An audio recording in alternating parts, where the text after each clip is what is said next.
This is Dan Diesel. How can I help you? I need help.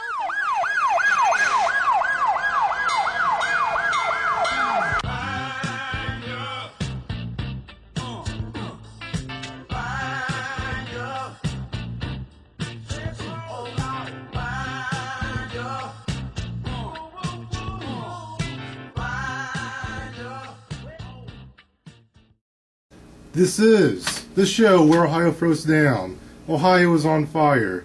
I am your host, Dan Diesel. I'm once again joined by my lovely co-host, my guest DJ, if you will. Say hello. Tell me who you are. Tell them who I am. I'm Jessie. Yeah, they may seem to know who you are. You're Jessie Bird. That's who you are. All right. We are back for another live edition of Ohio is on Fire. It's Wednesday night, and this show is all about entertainment and honesty. We give you the goods, and we talk about important things. And we do the best we can to bring you the best possible show we can in the Dayton market. As we are here inside Fairborn, Ohio, the campus of Wright State University. It's exciting. I love radio. I love this. This gets me going. But anyway, if you've seen my last few shows, you know the drill. I need to have a talk with Ohio. First thing first, when we start the show, we talk to Ohio. And I have a few things I want to talk to. Me and Jessie want to talk about for a little bit. I want to talk about some holidays we have here in America. Some silly little holidays, if you will. We had one yesterday. I believe it was Groundhog's Day, which was February 2nd. That was yesterday.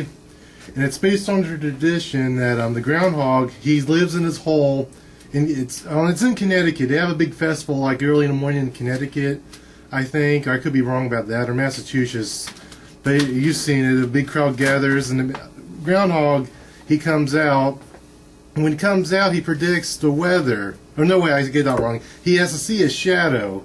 And if he sees a shadow, then it's 6 more months of winter. If he doesn't see a shadow, then I guess winter is over. But the thing is, the results are the same every single year.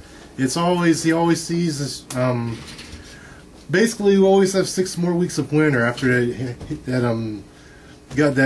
hedgehog comes out. It's outrageous. I don't get it. It ain't like it changes all the time. I mean, what do you think of Groundhog's Day? What do you think of it, Jessie? I don't know. I remember getting excited about it when I was little, but lately, I guess, I don't know. It's always winter.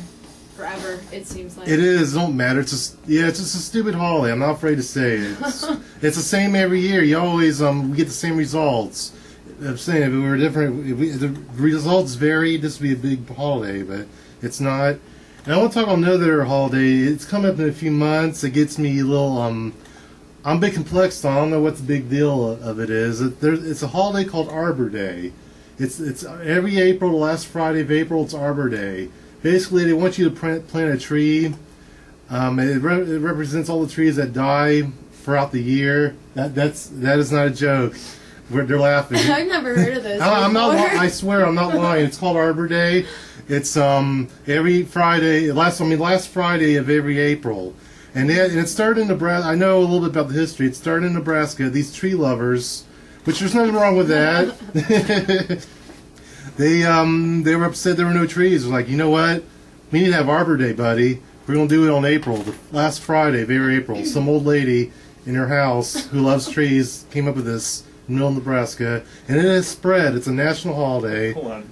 So. Can I jump on here, Dan? Yes. Oh, which mic? Just 3. They're okay. Well, okay. First off, you're talking about Arbor Day here. And it started in Nebraska? Yes. Nebraska is a plain state. I know. Why would... They've never had trees. Well, have they?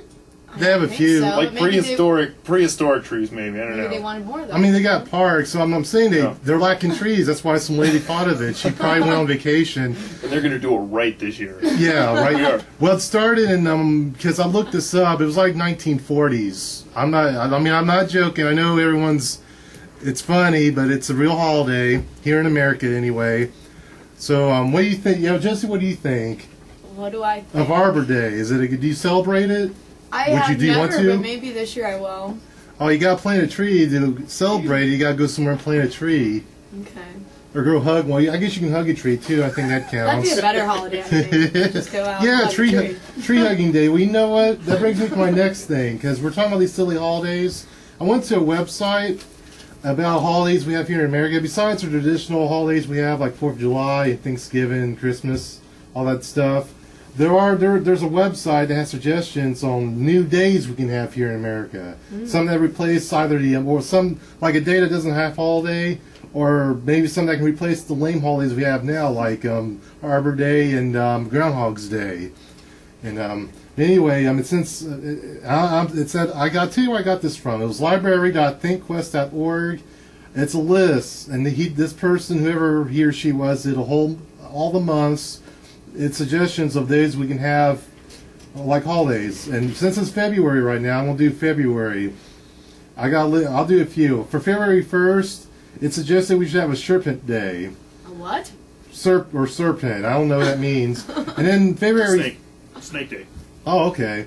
And then February 5th should be Disaster Day. Basically, if a disaster happens, we shouldn't frown upon it. That means it's a good thing. So if your tornado wrecks your home, apparently that's a good thing on February 5th. So I'm sorry to tell you. And then there's more. There's more. It gets better. Then there's on February 12th is National Plum Pudding Day. And then February 17th is Champion Crab Race Day. Oh yeah, and today is February 3rd. I tell you what today it suggests it should be. It's supposed to be Cordova Ice Worm Day.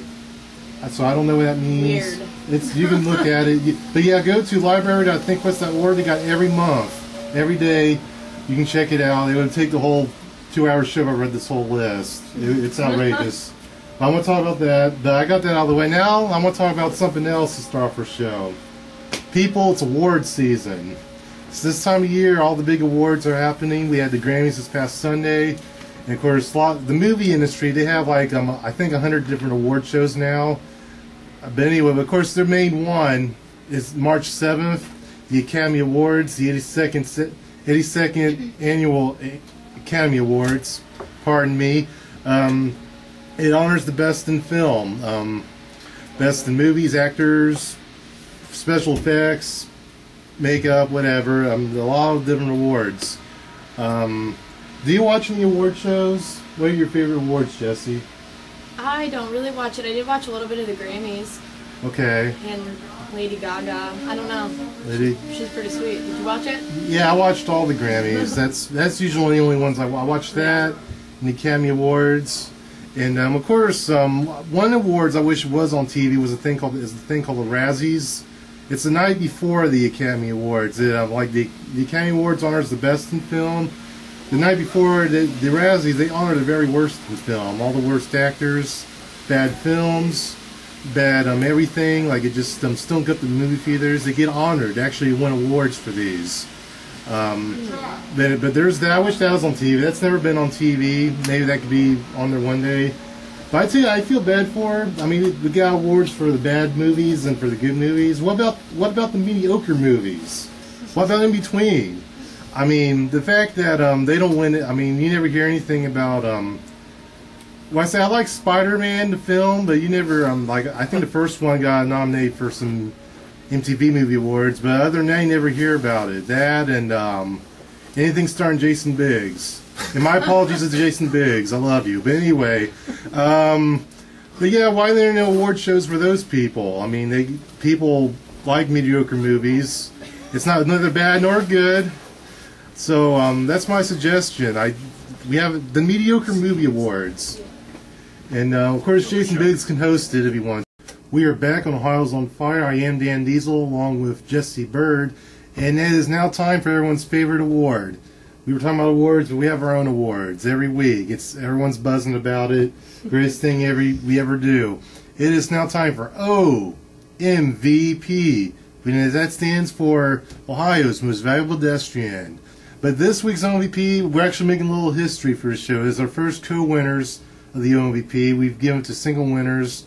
But as I've said, the Academy Awards is March 7th. And for the Short Documentary Award, a certain nominee of a movie called The Last Truck, the closing of the GM plant. And it's a true story, well, a true documentary, if you will, of the closing of a truck stop, which is really popular in Moraine, Ohio. And I had the article on it. Hold on. It's here we go. Documentary on Ohio GM plant closing. But anyway, it's been nominated for an Academy Award, and I think it's also been nominated for the Independent Awards. But it was based on Best Documentary Short. But this movie, it was created by Stephen Bognard and Juliette Rachette, and they are Ohio natives. And not only that, but they're both graduates of Wright State University, this very college. They graduated around the 1970s, I believe. And Juliette Rachette, or Rachert, I got better getting her name right. Julia Rachert, she's actually a professor here for film, so she still works here. It's very cool. But anyway, let me this certain article that I have. Stephen Bognard said he felt a swirl of emotion after learning that the documentary he produced and directed with his partner Julia Rachert has been nominated for Academy Award. The last truck closing of a GM plant is up for Best Documentary Short. We feel really good and proud that the film turned out well, but it's a painful story that we're telling, and the pain is very real for the people in the film, said Bognard of Yellow Springs, Ohio. Bognard and Rachert spent months following GM workers and citizens as the community prepared for December 23rd, 2008 closing of GM's Loren, Ohio assembly plant. It's very bittersweet because people that have lost their jobs, and most of them have not gotten them back, said Rachert, a Wright State University film professor who has been nominated for 2 previous Oscars. In the last truck, it made its debut on Labor Day weekend on HBO. It was Labor Day this past September, and the Oscar nomination will bring more recognition to both the film and these individual plant closings all across the country. Rachert said that's a really good thing. Rachert and Bognard won a Primetime Emmy Award for a 2006 documentary, A Line in the House, about children fighting cancer. So yeah, these two have a little bit of success together, and of course they've yet to win an Academy Award. That could be big. They could be the first Wright State University graduates of any kind to win the Academy Award. But so it's big. It's a real big deal in all the small cities, and it's unfortunate what happened to all these what happened in Loren, Ohio, and a lot of these places are closing down. We do live in a bad economy. It's really awful. What he said was true. A lot of people ain't getting their jobs back or can't get a job anywhere else because everyone needs a job. There's not enough supply for workers. Just it's bad right now. And this is one of the places, the Loren, Ohio truck stop.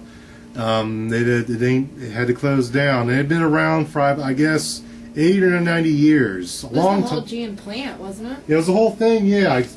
Just the whole kid and caboodle. It was they had no choice. But anyway, yeah, I have not yet seen the film.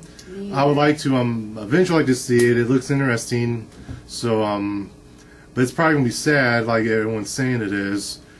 But the good news, even if now Julia Rachert and Steve Bognard, even if you don't win the Academy Awards in a few weeks from now or the Independent Awards, there is good news. You are the MVP of this week. Our 5th annual winners, our first co-winners. Congratulations.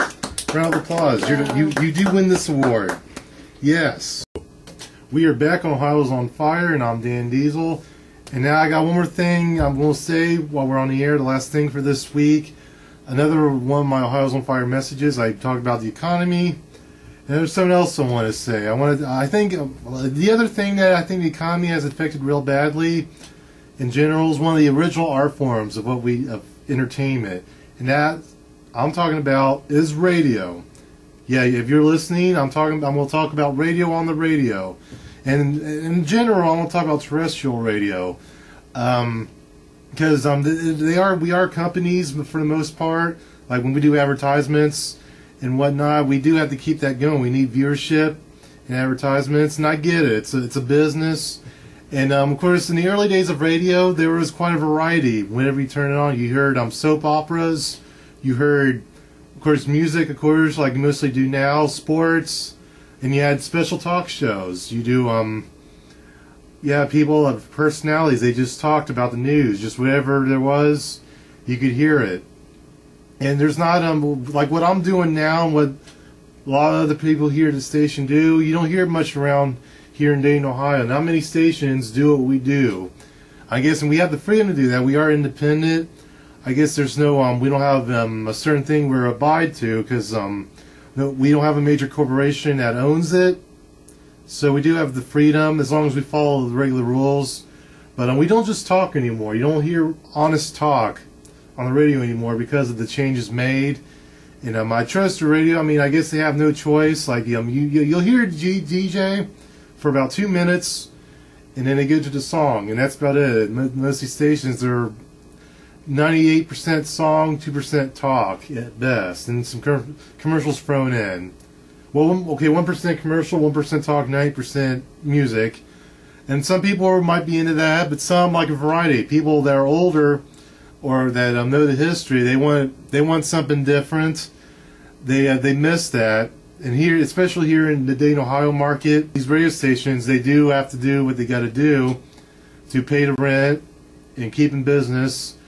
And I know there's a lot of good DJs out there that would love to do some talented things. Maybe they ain't getting the opportunities they otherwise wouldn't have by just talking for 2 minutes at a time.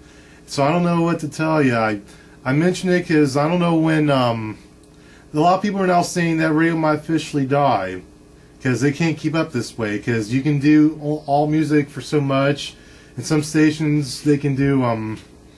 Because let's face it, radio. Even with the changes made on terrestrial radio, they do face stiff competition in general. This isn't the 1930s anymore. We have television now. We got the iPod. We got the internet.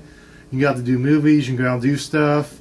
Radio used to be all there was. That's why so many people used to listen to it. Then it got ate into, and things had to change.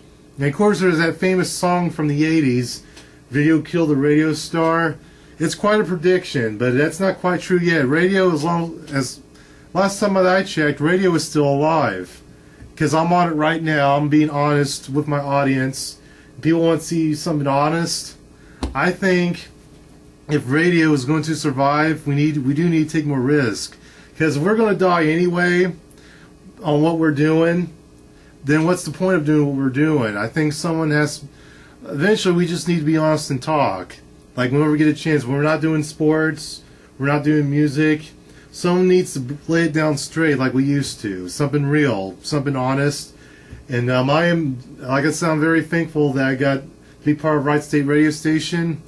They give me a chance to do what I got to do. And a lot of people, we have, the DJs here, we do got freedom to do this. And we are volunteers. We love what we do. We don't receive a salary. I think we mentioned that several times now. We love it. I love doing it. It's something interesting. I think if radio is going to survive, I do think we need to take chances. Like this station does, I believe we take chances when we can. But I think the other radio stations do. The more corporate, the ones with more money coming out of it, we need to be more, take more chances. I'm talking specifically to Ohio radio stations. On some really big major markets, I guess there are more varieties because like New York City, I hear there's a variety of things all the time. People are there's independently owned stations still going on, but they ain't that big of a market. And I don't think there's any city in Ohio that has that big of a market that someone can spend money independently and make a special type of radio station. I guess I would suggest this for any Ohio DJ out there that works at any big time station. For the 3 minutes that you have to talk, say something very innovative, something that really surprised people. Really do something with your 3 minutes. Like mention a charity, mention a hot topic, be critical of something, be honest, or have people on, just have honest talks with people, have some fun, do something off the chart, say a joke. Or tell someone to love someone. Or maybe you have someone at home you love. Just say, before we play this song, I love you. I love my wife. So something along that lines. Just try something different. So that's my plea. So start taking chances because I think that might be what we need to do. If radio's going to survive in the next 10, 20 years because it's out there. You can. The fears are all out there. Radio is struggling in general, and I think we should try to do something about it, some way, somehow. Because if it's all business now, and all this business run out of money, then they give up those radio stations, and someone may not want to buy it. They might turn into a a garage or something, maybe another TV network start to do something, and it'll trickle on, and there could be no radio. It could be an absolute thing of the past. Because people that were around in the 1950s, like I hear old timers all the time saying radio was the thing. It was radio and some television, and now it's decimated at some point, and we need to take chances. So I hate to see it go away. It could possibly happen. It's set in stone for it to happen. It could be possible one day, unless we do something about it as talent and company, as radio station owners. So I got that out of the way. So we'll see what happens. Hopefully we take some chances, make the best radio product we can possible, and draw people. So with that being said, that is it for this week for Ohio's on Fire. I'll talk to you about what's going on for next 2 weeks. Next week is our Valentine's Day special. Scheduled on the show, I have a rapper franchise. He is scheduled for next week. He's coming. And of course, me and Jesse will give you love advice. His Valentine's Day, we'll talk about things you can do on your date and other things. And you can always call in, request things. And of course, I might talk about something else that's on my mind. Just whatever. But you have a chance to check us out every Wednesday, 9/11. And of course, we're done for now.